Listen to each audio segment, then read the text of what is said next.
नमस्कार साथियों, SB curious में आप सभी का स्वागत है। आइए हम आज बात करते हैं आपके द्वारा पूछे गए प्रश्नों के बारे में। आपके द्वारा प्रश्न लगातार पूछे जा रहे हैं फ़ोन कॉल्स के माध्यम से, व्हाट्सएप पे, कमेंट्स में।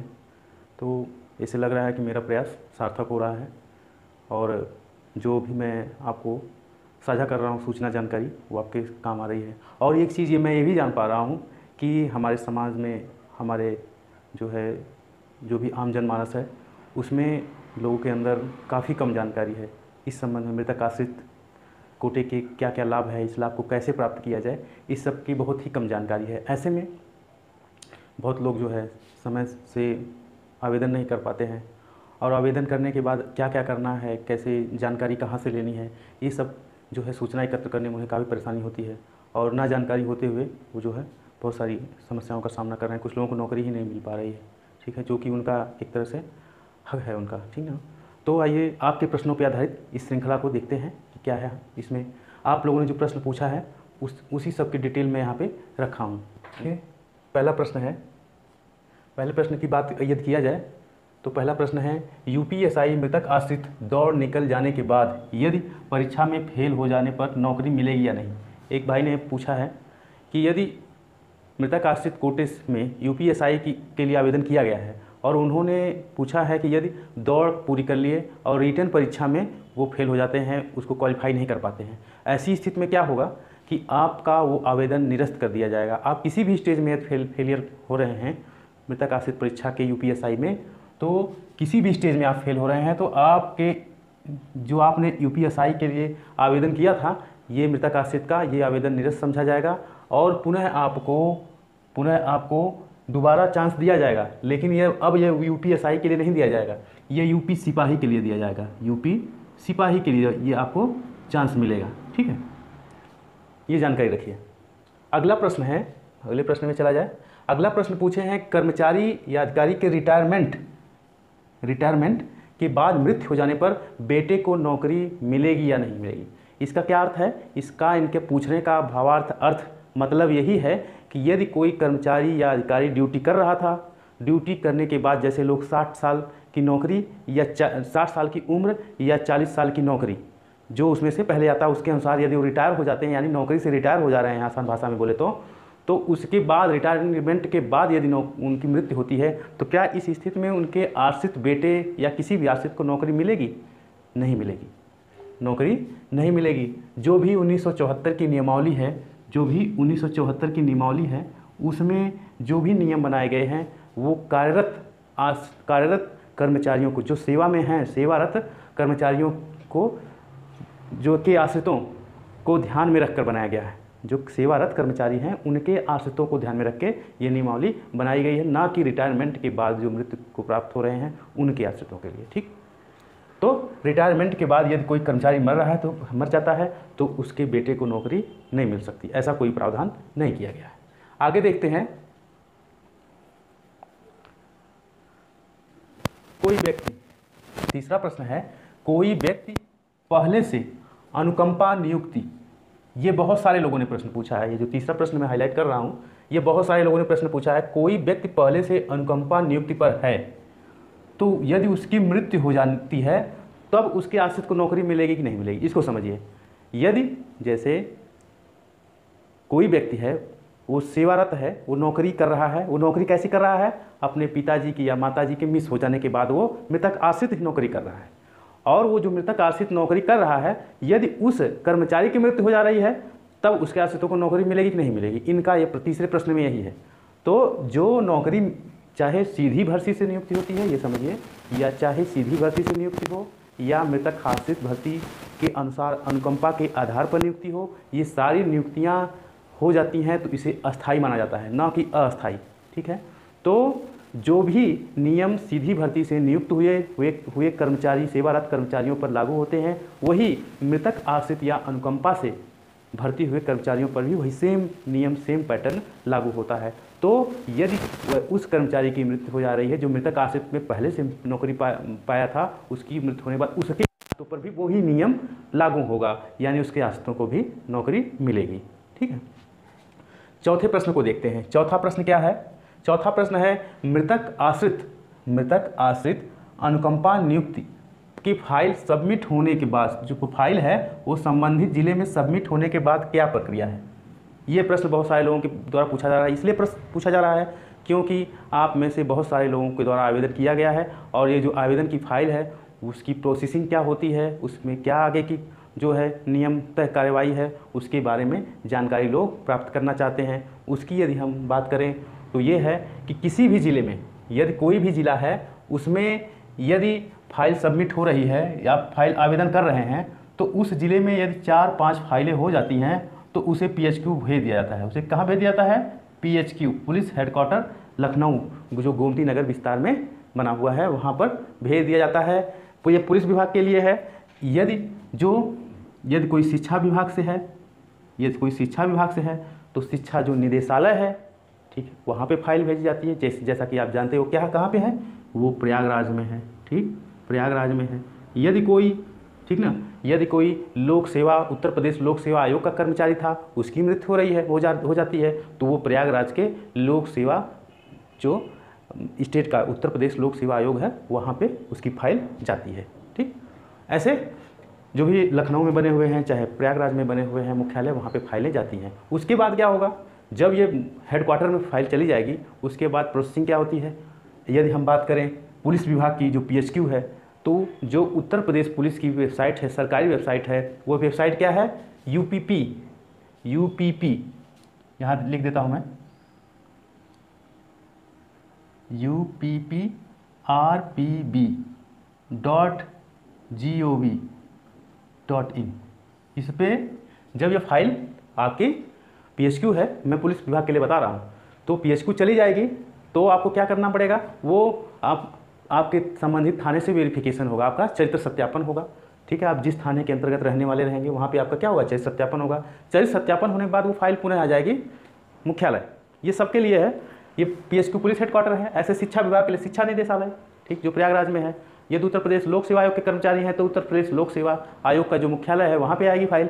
तो वो चरित्र सत्यापन के पश्चात फिर क्या होगा, ये उस वेबसाइट पे, यदि हम पुलिस विभाग की मैं बात बताऊं तो इस वेबसाइट पे, या आप शिक्षा निदेशालय की वेबसाइट पे देखें, जो या शिक्षा विभाग से संबंधित है वो शिक्षा विभाग के निदेशालय पे देखते रहें जो वेबसाइट है सरकारी, और जो उत्तर प्रदेश लोक सेवा संघ आयोग की वेबसाइट है सरकारी उस पर देखेंगे तो उस पर जैसे सीधी भर्ती का सारी सूचना आती रहती है, उसी प्रकार से मृतक आश्रित भर्ती की भी लिस्ट समय समय पे जारी होती है। उस पर नज़र बनाए रखें आप साइट पे। उसके साथ साथ डिस्पैच ऑफिस होता है, जो संबंधित जिला रहेगा उसमें डिस्पैच ऑफिस होता है। डिस्पैच ऑफिस का मतलब होता है जहाँ से डाक आदान प्रदान किया जाता है, डाक का लेन देन होता है। डाक आती है तो उसी डिस्पैच ऑफिस में आती है मुख्यालय के, ये डाक जाएगी तो डिस्पैच ऑफिस से ही जाएगी। उसी प्रकार से जिले में भी डिस्पैच ऑफिस होती है। जो भी जिले का मुख्यालय है, ठीक है, संबंधित विभाग का, चाहे वो पुलिस विभाग का हो, पुलिस ऑफिस होती है, शिक्षा विभाग का हो उसका भी, ठीक है, जिला बेसिक अधिकारी की जो ऑफिस होती है। ऐसे संबंधित विभाग की जो जिले स्तर की ऑफिस होगी वहाँ पे भी डिस्पैच ऑफिस होगा। तो दोनों डिस्पैच ऑफिसों पे आपको कम्युनिकेट करना पड़ेगा, संपर्क बनाए रखना पड़ेगा, ताकि जो है आपको जानकारी मिल सके। यानी आप ऑफलाइन या ऑनलाइन दोनों तरह से आपको सतर्क रहना पड़ेगा, क्योंकि यदि फाइल किसी भी कारण से एक जो है सूची में नहीं आपका नाम आता है तो वो साल 2 साल, वो अंतर आपका क्या होगा, सालों का अंतर आ जाएगा, आपको सालों का नुकसान उठाना पड़ेगा। तो ये इस सब असहज परिस्थितियों से बचने के लिए आपको संपर्क साधना होगा, चाहे आप साइट पे चेक करते रहें या और दोनों जो डिस्पैच ऑफिसेज हैं मुख्यालय के, ठीक है, स्टेट के मुख्यालय के और जो जिले का मुख्यालय है उसके दोनों से संपर्क बनाए रखना पड़ेगा। ठीक है, अब तो आसान है, मोबाइल के माध्यम से किसी भी चीज़ का पता लगा सकते हैं, मोबाइल नंबर मिल जा रहा है। तो देखिए अब 5वां प्रश्न है। 5वें प्रश्न के बारे में बात करें, क्या कर्मचारी की मृत्यु के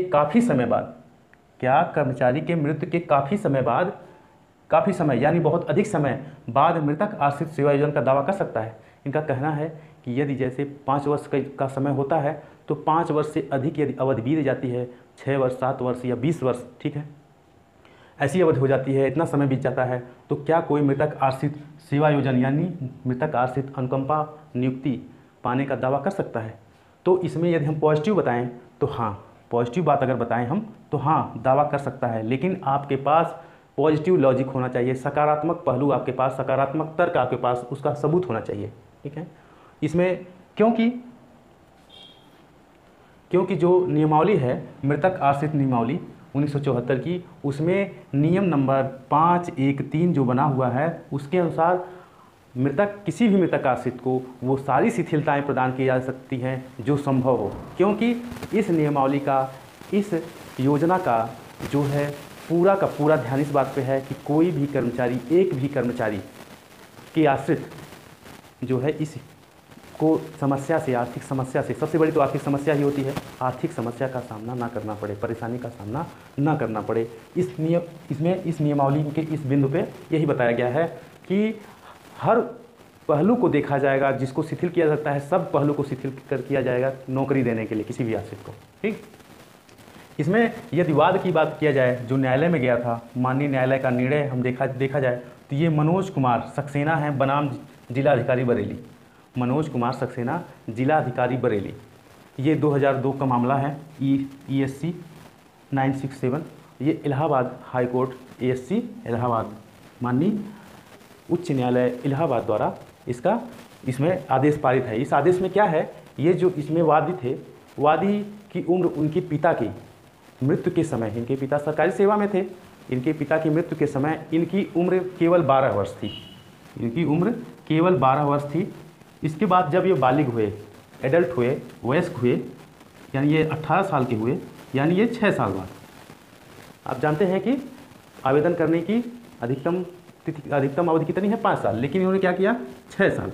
18 साल के जब ये वयस्क हुए तो इन्होंने आवेदन किया तो संबंधित विभाग ने इनके आवेदन को क्या कर दिया, निरस्त कर दिया कि आपने समयावधि के बाहर आपने आवेदन किया है।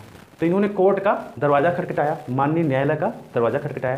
तो न्यायालय ने इसी जो है 513 नियम का जो हवाला देते हुए कहा कि मृतक आश्रित जो कोटे की नियुक्ति है उसमें 513 नियम के अनुसार ये जो 6 वर्ष का गैप आया हुआ है, इसमें इस व्यक्ति की, इस बच्चे की जो 18 वर्ष का हुआ है अब जा कर के 6 वर्ष बाद, उसकी कोई गलती नहीं है। आवेदन की देरी में, आवेदन करने में वो जानबूझकर उसकी गलती नहीं मानी जाएगी।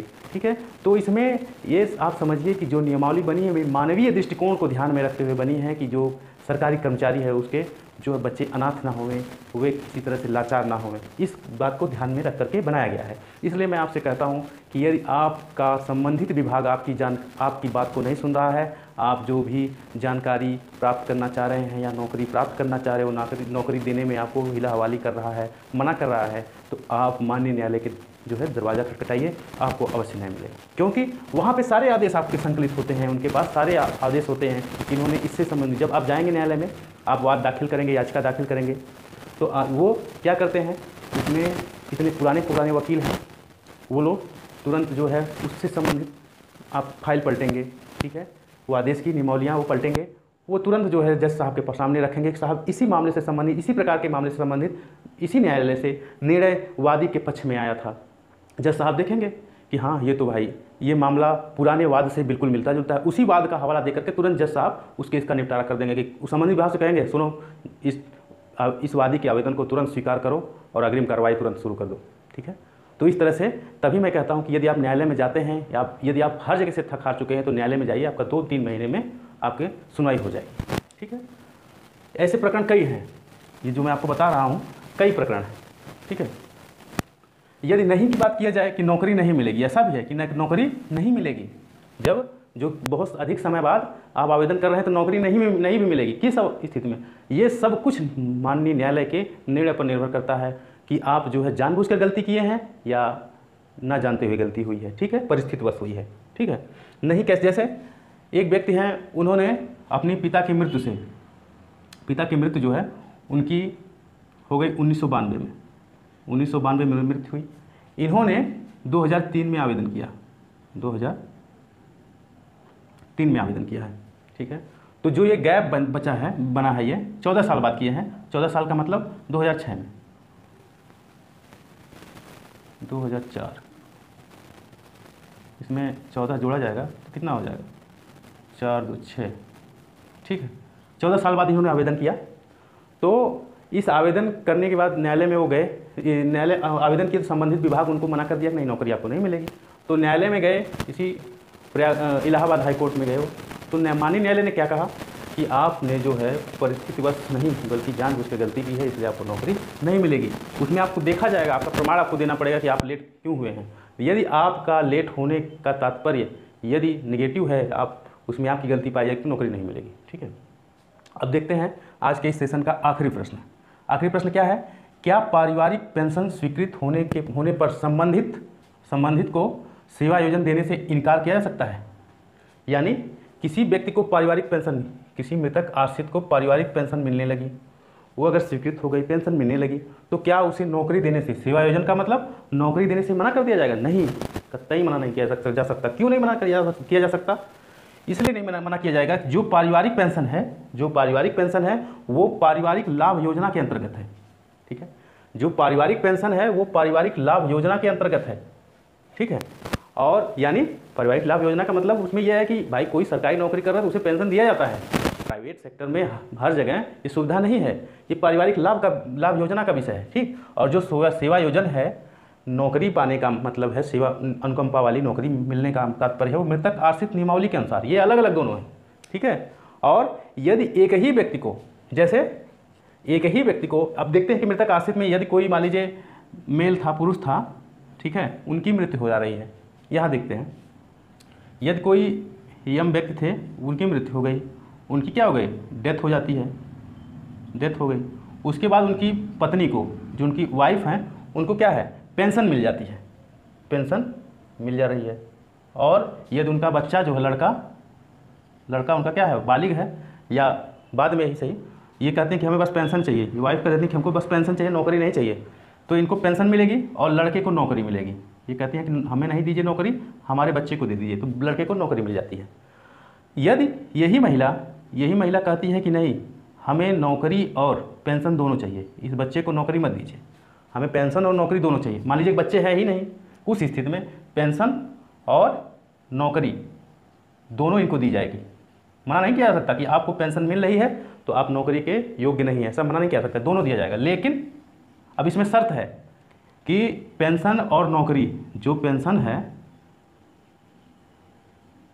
है और जॉब है, ठीक है, इसमें जो महंगाई भत्ता रहेगा, महंगाई भत्ता जो रहेगा वो किसी एक पे लगेगा, चाहे जॉब पे लगेगा, मतलब जो वेतन मिलेगा, पेंशन का जो पैसा मिलेगा और जॉब वाला पैसा मिलेगा, नौकरी करने वाला, उसमें महंगाई भत्ता किसी एक में ही मिलेगा, बस इतना अंतर है। ठीक है, लेकिन ये दावा किया जा रहा है तो दोनों चीज़ें मिलेंगी, पेंशन और नौकरी दोनों।